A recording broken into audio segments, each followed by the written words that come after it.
Hello friends, नमस्कार। Fit friend channel में मैं आनंद आप सभी का हार्दिक स्वागत करता हूं। दोस्तों, अपन अभी तक डिवीजन के बारे में पढ़ रहे थे। पिछले वाले वीडियो में हमने डिवीजन के प्रकार पढ़े थे और उनका डिस्क्रिप्शन भी किया था, जिसमें हमने अपर डिवीजन, लोअर डिवीजन और एक्चुअल डिवीजन को हम पिछले वाले वीडियो में पढ़ चुके थे, जिसमें से अपना चौथा एक बच गया था, जिसको बोलते हैं फंडामेंटल डिवीजन। ये बच गया था, ये काफी इंपॉर्टेंट है। तो फंडामेंटल डिवीजन है, तो आज अपन इसी टॉपिक को इसी वीडियो में पूरा करेंगे, ठीक है। तो मैंने पिछले वाले वीडियो में इसलिए इसको पूरा नहीं किया था क्योंकि इसको बनाने से वीडियो काफी लंबा भी हो जाता और आप उसको देखने में बोरियत भी लगती। तो आज के टॉपिक में हम फंडामेंटल डिवीजन पूरा करेंगे। दोस्तों, आगे बढ़ने से पहले मैं आपसे रिक्वेस्ट करना चाहूंगा, अगर आप हमारे चैनल पे नए हैं तो आप हमारे वीडियो को लाइक करें, शेयर करें, सब्सक्राइब करें, साथ ही बेल आइकन के बटन को जरूर प्रेस करें। तो दोस्तों, अभी पहले आप लाइक कर दीजिए, मुझे आई होप आपको मेरा वीडियो पसंद आएगा। तो चलो शुरू करते हैं आपका टॉपिक फंडामेंटल डिवीजन, ठीक है। फंडामेंटल डिवीजन की देखो, सबसे पहले अपन यहाँ पे पढ़ लेते हैं डेफिनेशन। फंडामेंटल डिवीजन की सबसे पहले पढ़ रहे हैं अपन डेफिनेशन। ध्यान से समझना इसको कि अपर डिवीजन या लोअर डिवीजन जिससे जीरो लाइन के साथ संबंध दिखाने में सुविधा हो, वो आपका कहलाता है फंडामेंटल डिवीजन। यानी अपर डिवीजन है उच्च विचलन या निम्न विचलन जिसमें से कोई एक या दोनों जो जीरो लाइन के साथ संबंध दिखाने में सुविधा हो, तो वही अपना क्या कहलाता है फंडामेंटल डिवीजन। अब इस परिभाषा को अपन इस डायग्राम से समझेंगे। इसमें क्या है मैं बता देता हूं। ये जो आप रेड कलर की लाइन देख रहे हैं इसको बोलते हैं जीरो लाइन। जीरो लाइन ये हमेशा हर जॉब में होती है, जिसको बेसिक लाइन जिससे डिसाइड की जाती है। बेसिक लाइन जो होती है वो बेसिक हमने सबसे पिछली परिभाषा पढ़ चुके हैं। तो आपको अगर नए हैं तो आप मेरे पिछले वाले वीडियो पे विजिट कर सकते हैं। तो ये आपकी जीरो लाइन, और इसमें आप इधर देखोगे सबसे पहले, तो ये आप जो देख रहे हो यहाँ से रेड लाइन से लेकर यहाँ तक जो होल है, ये एक होल बना है। इसी के ऊपर अपन सारे डिवीजन को डिस्क्राइब करेंगे, ठीक है। ये होल है, इधर इसमें एक जीरो लाइन बनी है, और यहां से इसका जो लाइन है, जो एक इसकी रेफरेंस लाइन बोलते हैं जिसको, वहां से लेकर इस जीरो लाइन तक को बोलते हैं बेसिक साइज। बेसिक साइज, ठीक है। ये हो गया आपका बेसिक साइज, जो आपको यहां से लेकर यहां तक जो दिख रहा है ये बेसिक साइज कहलाता है, ठीक है। उसके बाद में यहां से लेकर यहां तक जो आप देख रहे हो इसको बोलते हैं अपन टॉलरेंस।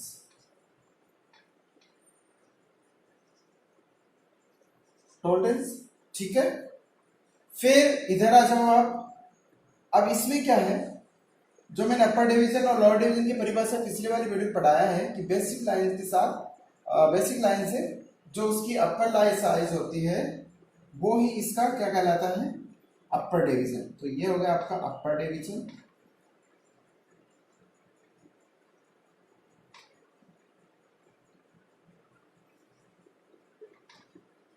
और बेसिक लाइन से इसकी जो टॉलरेंस की जो न्यूनतम साइज है, न्यूनतम लिमिट है, उसको बोलते हैं अपन लोअर डिवीजन।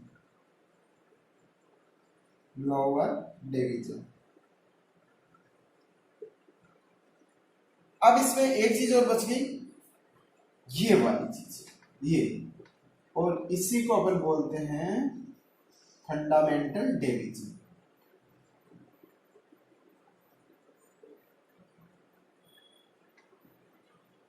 फंडामेंटल डिवीजन, ठीक है। इसको बोलते हैं अपन फंडामेंटल डिवीजन। अब इस डायग्राम को आपने ध्यान से समझना, मैं एक बार पूरा फाइनल समझाऊंगा आपको इसको। एक आपके सामने यहाँ पे मैंने पूरा होल बनाया है जो यहां से लेकर यहां तक है, ये एक होल है, ठीक है।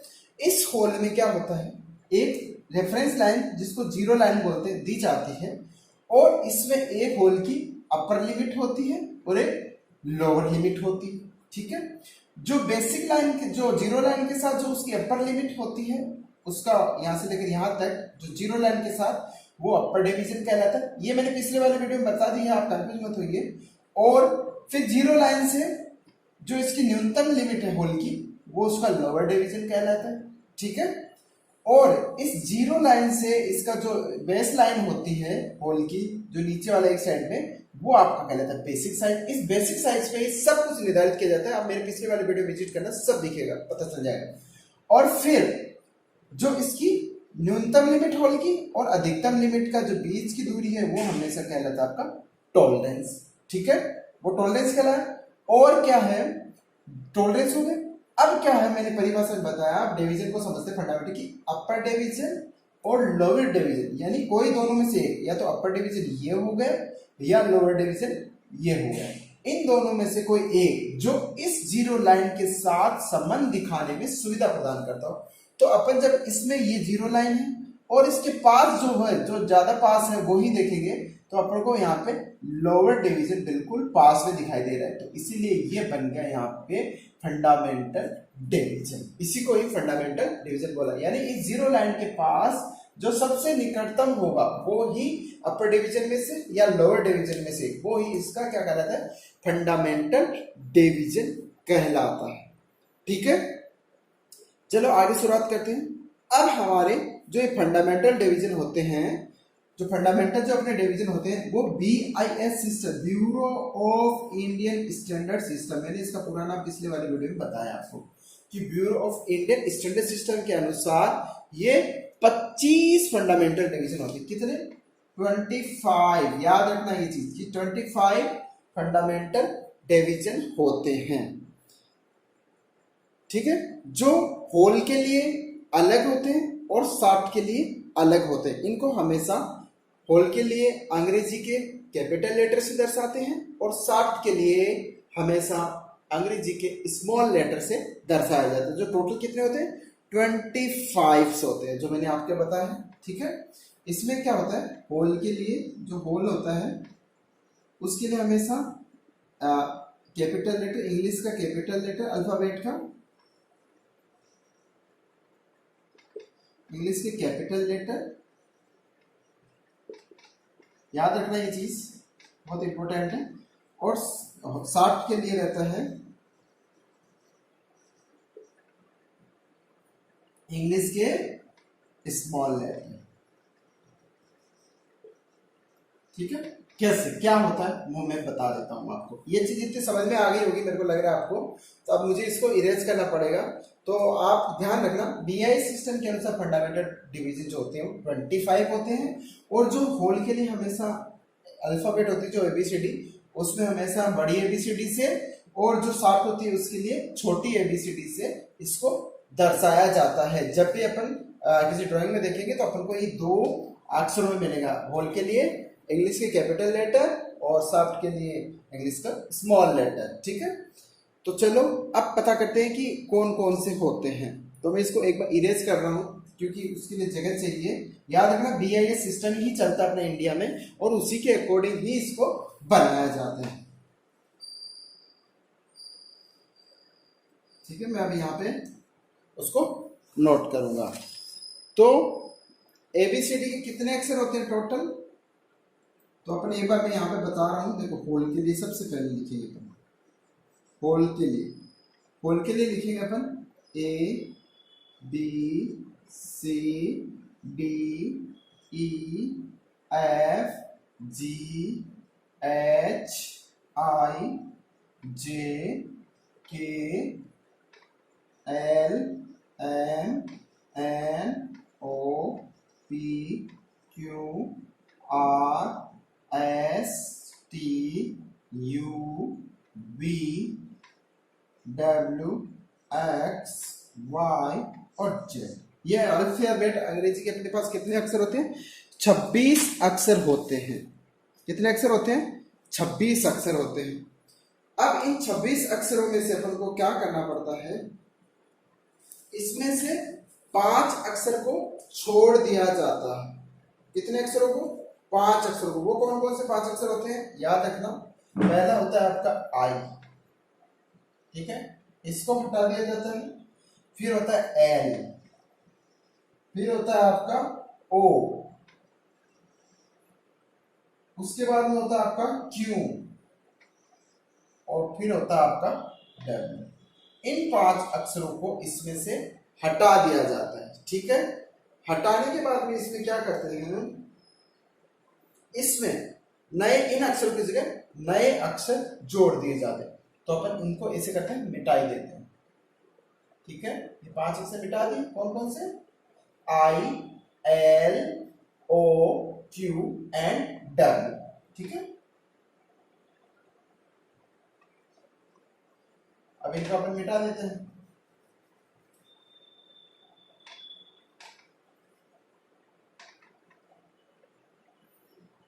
ये इतने अक्षर हुए। अब इसमें से 5 अक्षर जोड़ दिए जाते हैं अपनी तरफ से, जो कौन से होते हैं? पहला होता है जे एस, यानी पहला होता है जे एस, और फिर यहां पे जेड के आगे होता है जेड ए, जेड बी और जेड सी। ये टोटल अक्षर अब आपके सामने बन गए 25, और ये हमेशा कितने होंगे? 25 काउंट करके देख सकते हैं आप इनको। 1 2 3 4 5 6 7 8 9 10 11 12 13 14 15 16 17 18 19 20 21 22 23 24 और 25। इस तरह अपने सामने ये 25 मूल विचलन आ जाते हैं। ठीक है, जो फंडामेंटल डिवीजन कहलाते हैं, और इन्हीं के द्वारा ही होल को दर्शाया जाता है। आपके सामने ए भी हो सकता है, बी भी हो सकता है, जेड ए भी हो सकता है, जेड बी भी हो सकता है, जेड बी, किसी भी मतलब अक्षर से आपको ये दर्शाया जा सकता है। ठीक है, जैसे मैं आपको एक उदाहरण दूं, जैसे ये होल आपका सामने, तो ये मान लो अगर 25H6 ये चीज है, तो 25 तो हो गया ना। ये क्या होता है? इसका बेसिक साइज होता है। क्या होता है? Basic size.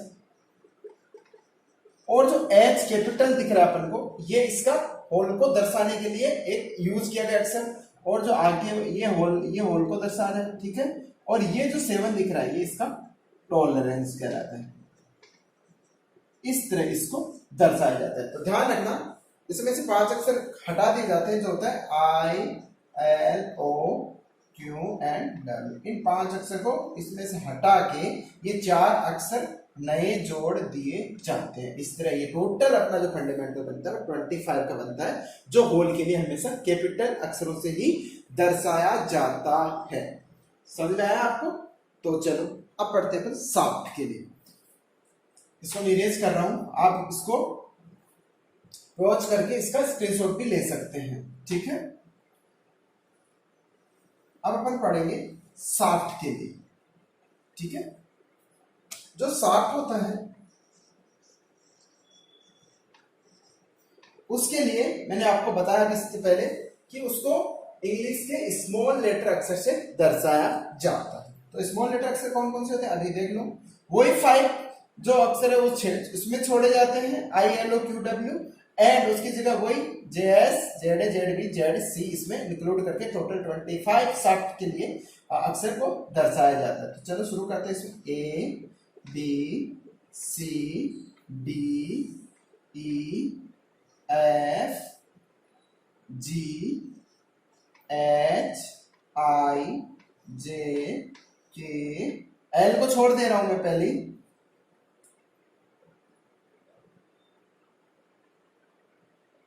एल, एन, ओ, सॉरी ओ को भी छोड़ना पड़ेगा।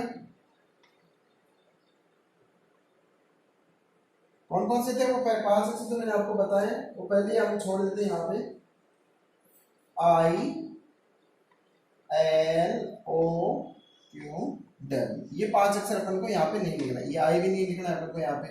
तो ये 5 अक्षर इसमें से भी हटा देना है, जो अपनी एबीसीडी होती है ना पूरी, इनमें से 5 अक्षर हटा देना है अपन को। तो ए, बी, सी, डी, ई, एफ, जी, एच, आई हट गया, जे, के, एल, इसकी जगह अपन यहाँ पे जोड़ देंगे पहली जे एस, जो रहता है ना जे एस, इसमें जोड़ दिया अपन।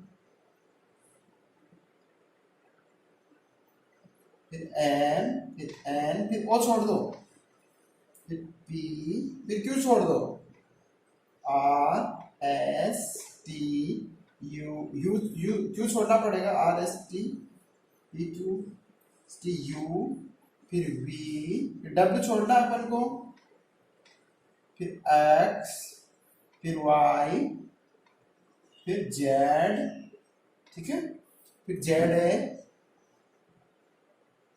फिर जेड बी और जेड सी। तो काउंट कर लेते हैं एक बार, 25 हो जाना चाहिए। 1 2 3 4 5 6 7 8 9 10 11 12 13 14 15 16 17 18 19 20 21 22 23 25। इस तरह ये भी अंग्रेजी के स्मॉल लेटर से शाफ्ट को दर्शाया जाता है, ठीक है। इसमें भी 25 है, वही 5 अक्षर इसमें छोड़े जाते हैं, ठीक है।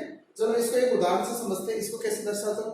मान लो ये कोई एक शाफ्ट है, ठीक है, ये शाफ्ट हो गई, इसको मिटा दे रहा हूं, और ये शाफ्ट का साइड व्यू है, जो एक राउंड शाफ्ट है जो आपको दिख रही है, ठीक है। इसको अपन कैसे दर्शाएंगे, जब इसका अपन डायमेंशन करेंगे तो वो अपन को जो डायमेंशन मिलेगा वो इस तरह लिखा मिलेगा अपन को 25, और कैपिटल का कोई स्मॉल अक्षर कोई भी ई और 7, इस तरह ही अपने सामने एक उदाहरण आ गया, जिसमें से वही 25 इस शाफ्ट का बेसिक साइज हो गया, ई शाफ्ट को दर्शाने के लिए यूज किया गया, और 7 इसका टॉलरेंस हो गया। इस तरह ये फंडामेंटल अपन यहाँ पे दर्शा सकते हैं।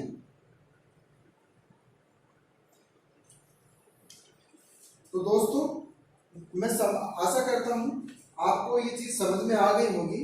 अगर आपको नहीं आई है तो आप मुझे कमेंट्स में लिख के पूछ सकते हैं कि कहाँ पे आपको दिक्कत हुई है। मैंने अच्छे से आपको समझाने का प्रयत्न किया है।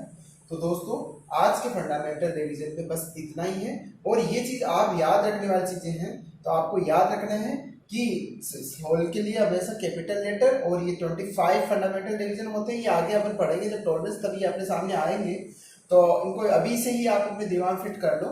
और शाफ्ट के लिए स्मॉल लेटर होते हैं जो 25 होता है, जिसमें से ILO QW को छोड़ा जाता है, उनकी जगह JS, ZA, ZB और ZC इंक्लूड करके टोटल 25 मूल विचलन को दर्शाया गया है, ठीक है। तो मैं आशा करता हूँ आपको समझ में आया होगा।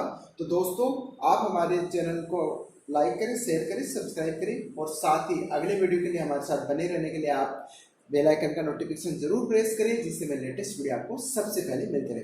चलो आगे वाले टॉपिक में फिर से मिलते हैं, तब तक के लिए वीडियो देखने के लिए आपका बहुत बहुत धन्यवाद।